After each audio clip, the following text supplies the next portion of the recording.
kas see, Toomas, kas seda natuke kaugemale ei saa või? Sest vaata, ma jään siia ette ju.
So, ladies and gentlemen, welcome to the press conference of the Nordic Baltic 8 countries and the High Representative of the EU. And first I give word to Foreign Minister Tsahkna, please. Hello everybody and dear colleagues and friends. As a chair of the Nordic Baltic 8 this year, it's my great pleasure to welcome my colleagues from the Nordic Baltics and also the High Representative of the European Union, Kaja Kallas. We had 2 days very fruitful discussions, and why Nordic Baltic is very important. Actually, we are the strongest political frame. We are the family, very like-minded countries, and we definitely understand the situation globally the same way, and also the European threat, what we have from the Russian side. And we can say as well that it's not only the political family which is changing the course and also leading the initiatives in Europe and NATO, but also outside globally. And on economical level as well, if you put all this economical power together, we belong to the G9. So we are pretty grateful and also very, very strong union in that regards. We discussed mainly about how the Europe should look like in the future, to have long-lasting peace, to be strong, to have a strong relations with America and United States, as well how to face the challenges globally in the Middle East, and also what kind of decisions we must make to stop the Russian aggression. So we were talking about increasing pressure on Russia as well to support Ukraine. It is so important to understand that we are not only supporting Ukraine, but we need Ukraine as well as a Europe. It is so important that the NATO and European Union will continue to enlarge. It is so important that in the future Europe there won't be the grey zones or buffer zones between Russia and European Union and NATO, because this is just a green light for Putin for the future to continue the aggression. So we need to change Putin's goal, and in this regard we are in the same positions. As well, we were looking to the situation in the Middle East. We can do more as well. Europe must be stronger. Transatlantic relations are important for Europe, but also for US, and we have equal leverages on that and the responsibilities as well. And these are the main topics we were discussing today.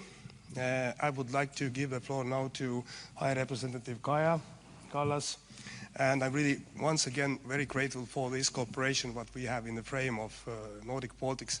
And also as well, one unofficial topic we discussed was actually Espen has a birthday tomorrow, and after this press conference we go back our homes, and tomorrow we're going to celebrate Espen's birthday. Thank you. With a free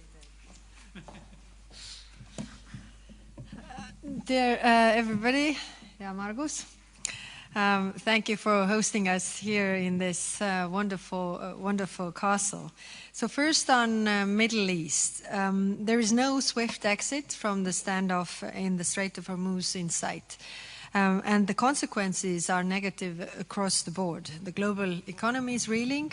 Russia is gaining fresh revenue from higher oil prices, and US weapon deliveries to Nordic and Baltic countries face delays. For Europe, freedom of navigation is non-negotiable. EU foreign ministers have already agreed to expand sanctions on Iran over shipping restrictions. Our naval operations can play a greater role in restoring energy and trade flows. Tehran's nuclear and missile programs, as well as its support to terrorist groups in the region and beyond, must be addressed. These issues cannot be put on back burner. Second, turning to the region, the NB8 are strongest supporters of Ukraine. With their backing, Ukraine has pushed back Russia into stalemate, and in doing so, also revolutionized modern warfare. The grim battlefield math shows Russia is losing a record number of soldiers. With the EU's 90 billion loan and the 20 sanctions package, we sent a clear message. We will provide Ukraine what it needs to hold its ground until Putin understands his war leads to nowhere. Ukraine is more important to us than it is to Russia. Russia's war aims keep falling flat, and this is increasingly visible. For the first time in years, Moscow's victory parade is about to take place without any heavy military equipment. This tells a lot about how the war is going for Russia. We also discussed the long-term threat posed by Russia. Hybrid attacks are already off the scale. Too often Moscow sees hybrid warfare as cost-free, but we need to do more to change that calculation. More sanctions, accountability for war crimes, international isolation, and shutting the door to Russian ex-combatants are core elements of our response. Beyond sabotage, disinformation, and cyber, Russia is gearing up its military for a long-term confrontation with the West. Whether Putin dares to test NATO at some point depends entirely on us. Deterrence works if it is credible. Showing weakness only invites aggression. If we want to keep our countries safe, we must continue to strengthen European defense readiness. This means surging defense spending, closing capability gaps, and scaling up European defense production. NB8 countries have already taken this message to heart. A more European NATO is long overdue. And finally, let me say that I think we are all here, we all agree on. There can be no return to business as usual with Russia, even after Moscow ends this war in Ukraine. Next month in Cyprus, EU foreign ministers will continue the conversation about our approach to Russia and how best to defend our security interests. So thank you again for hosting us here. Foreign Minister of Norway, please. Thank you very much. I just want to first reiterate what both Margus and Kaja has said. Very important meeting. We see the NB8 group as our very closest friends, all allies in NATO. There's now a continued mass of allies between the Barents Sea and the Baltic Sea, and we discussed how we see our neighborhood, how we see Russia, and how we see the need for unity from that perspective. And I think at a difficult time for European security, a difficult time, a challenging time in transatlantic relations, and in the midst of a war in Russia, a war in Ukraine by Russia, and the situation in the Middle East, it's good to come together and feel this group of very aligned countries. So I just want to echo these messages that were already shared. For us, this matters a lot, and I've seen the growth in importance of this group, and I want to thank Estonia for splendid hosting of the meeting. Foreign Minister of Lithuania, please. Thank you, dear colleagues, and first of all, dear Margus, thank you for organizing this meeting. Very important timing and a very special place, and very productive discussions. These are the best discussions ever that I have talking with colleagues in this format, by far. And we are open, we are like-minded, and we share the concrete interests, what we are trying to achieve.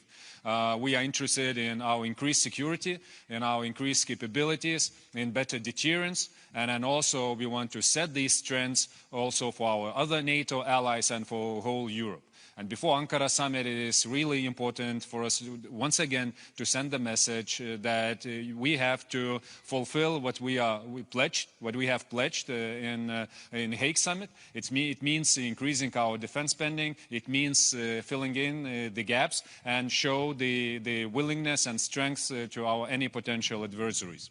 So this is one. What concerns Ukraine, we have also clear interest in ending up this aggression against Ukraine in a just and lasting peace, not only because of the sympathy to Ukraine, but because it is our core interest at stake. And it's our core interest to have a more secure environment, meaning that we should deny Russia the possibility to have the victory. That's why this group of countries is so strong supporter of Ukraine in all the ways, financially, militarily, politically, and in all the others. Once again, this is the trendsetter for our other partners partner nations and allies. Transatlantic relations are important for us. This is the backbone of the collective defense. That's why we have to be constructive in our way, how we are dealing with the United States, especially in the areas where we, once again, share the interests. So there are a lot of topics for us that we discussed, and I'm happy that we are proceeding further, even closer than we gathered here. Thank you. Foreign Minister of Latvia, please. Aitäh, Esti. Aitäh, Margus. It was wonderful to be back in Kuressaare, and we had, of course, very substantial discussions over 2 days, but also because the Nordic-Baltic family is probably strongest and closest it has been, and that stems both from not only joint security interests and understanding, but also actually economically and technologically. It's probably the most competitive, innovative, and technologically advanced region. So making sure that we sort of leverage also this part of our relationship is ever more important. And our leaders will meet in June, and again, the next steps, further steps will be decided there. As foreign ministers, of course, we concentrated on what is in our remit, and that was very much around, indeed, strengthening our own security, so making sure that national defense investments at national level are there, but also that they are compatible with each other. That defense industry is developed, technology is there, so technological superiority, it all matters. And second pillar, of course, strong NATO, strong Europe, and strong transatlantic relationships, so Canada, US. And then also, indeed, how the two wars, the crisis, are interrelated. That's both support for Ukraine, making sure Ukraine, to whom we have the highest respect and for whom we are the highest supporters in terms of GDP, in terms of total numbers, but also how we can make sure that Europe's future is in Euro-Atlantic region, that we integrate, and that it's Ukraine who is contributing to European security and who will contribute also to the EU and to the wealth and future of European continent in a very direct way. And then the fourth pillar, of course, is weakening Russia. And we, of course, are very cognizant of the fact that Russia wanted to finish the war in 3 days in Ukraine. And now, in the 5th year, they can't even hold a parade in Moscow properly. So no parade in Kiev, but also no parade in Moscow. And that, indeed, Kaja is right, that shows how the war is going. So we have to, again, trust ourselves and make sure that what we do, applying sanctions, applying pressure, denying Russia money, denying Russia technology and partnerships, that we keep that strong. And this is a group to push all those 4 pillars in action. We'll continue doing so. Thank you. Okay, and Permanent Secretary of State of Iceland, please. Thank you. Margus, I would first like to thank you for your warm welcome in this beautiful setting. 2 points on Russia we discussed is to continue or maintain and strengthen the sanctions and continue countering the measures against the shadow fleet. On NATO, we reiterated, of course, our commitment to NATO and on the need also to strengthen the transatlantic bond in preparations for the summit in Ankara in June. Iceland is, of course, a proud member of this strong NB8 family. Thank you, Markus. Okay, and now we have some time for questions. Before you ask your question, please state your name and your outlet. And for whom it is, yes, thank you. Hi, Katrelis Võhma from Delfi. This is a question for Tsahkna and Kallas. The Estonian President Alar Karis told Yle that Europe made a big mistake in the spring of 2022, and let the best possible peace negotiations slip through its fingers. What do the Estonian Foreign Ministry and Kaja Kallas' team think of this kind of statement? Yes, thank you for the question. I cannot agree with this argument that Europe lost the peace after Russia started aggressive war against Ukraine 22. And I can say very clearly that this is the narrative that since today mainly Russia is waging, because Russia has started the war, and there was a long period of debate, conversations since 2008 actually with Russia. And Russia started the war against Georgia 2008, and 20% of Georgian territory is still occupied. And then the dialogue went forward. And then Russia started the war against Ukraine 2014. And then Crimea was occupied.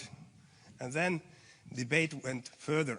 And then 24th of February, full-scale aggressive war started against Ukraine. So what we saw later was Bucha, all these atrocities.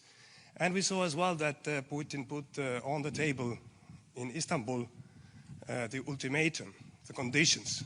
He would be ready to have a peace. But it was not only about Ukraine's sovereignty, it was not only about territorial integrity principles and territories of Ukraine, it was as well about us, about NATO, about Baltic states, about European security architecture. And in that conditions, there was no single momentum to have any kind of peace. So Russia started the aggression, and also Russia is not ready to change the goal at all right now. So the only way now to proceed from our side is to support Ukraine as heavily as we can, and also to put more pressure on Russia. Thank you. Wait. Yes, I think after this war is over, we have plenty of room to look into who did what and when.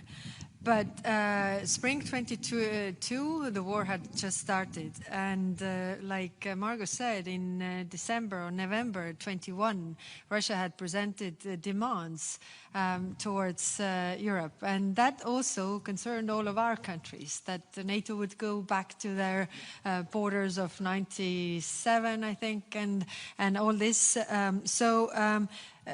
You know, saying such thing is clearly walking into those Russian traps. And this is really saying that, you know, the Russians always demand the maximum, ask something that has never been theirs, then present threats and ultimatums. And in the end, there will always be people in the West who will offer them something. So let's not walk into that trap. Thank you. Yeah, Albert Lebig from Õhtuleht. Also a question for Foreign Policy Chief Kaja Kallas. Well, if Europe does not engage in dialogue with Russia, is there not a risk that others will do?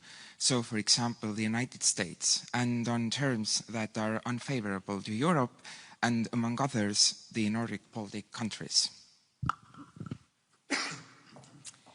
Yes, thank you. What we have seen so far is that Russia does not want to engage in any kind of dialogue.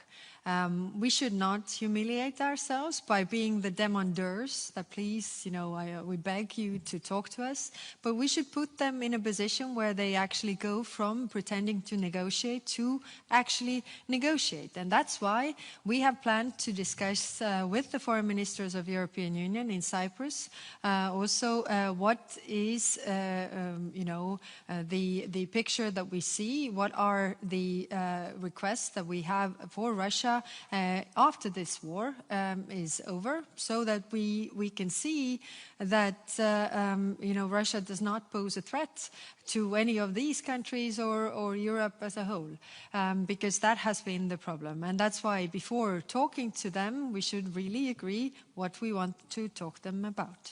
Thank you.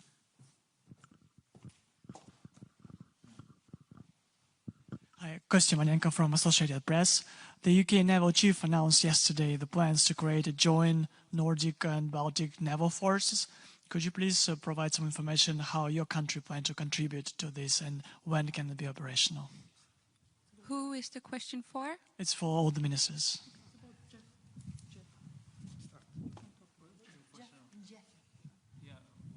Maybe you repeat the question. The UK Naval Chief announced plans that members of JEF forces will create a joint naval force as a complement to NATO. So can you... Okay, I can say.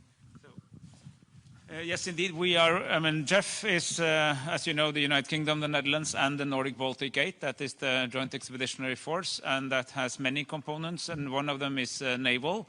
We, Norway, work very closely with the Brits and others in strengthening our maritime domain dominance and surveillance and control in the northern waters, because just east of Norway, we find the Kola Peninsula. That's where Russia stores most of its nuclear weapons, including its nuclear-powered, nuclear-armed strategic submarines. And they will try to access the North Atlantic via the Barents Sea. And in the crisis, we have to have the capability to deny them that. And that's something that we work with also in this group. This is a NATO issue, of course, but also an issue for those who are so close to this region. And I think we're seeing in the conversation we had today, but also many other conversations in the NB8 group, that the Barents Sea, or our part of the Arctic, and the Baltic Sea are both strategically important, and the fact that everything in between is NATO and Nordic-Baltic cooperation makes this easier to deal with, and our British friends are key partners in all this.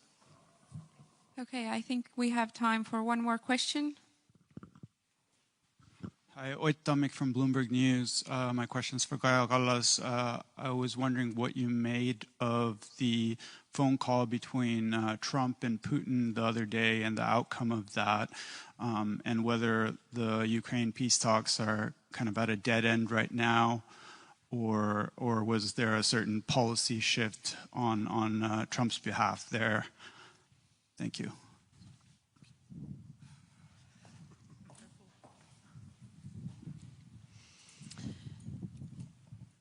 Well, the Ukraine peace talks are really stalling. Actually, there is nothing happening there. Of course, when we see these calls between President Trump and President Putin, then always, there are a lot of questions unanswered, considering that Russia is openly praising the heroic battle that Iran is having against America.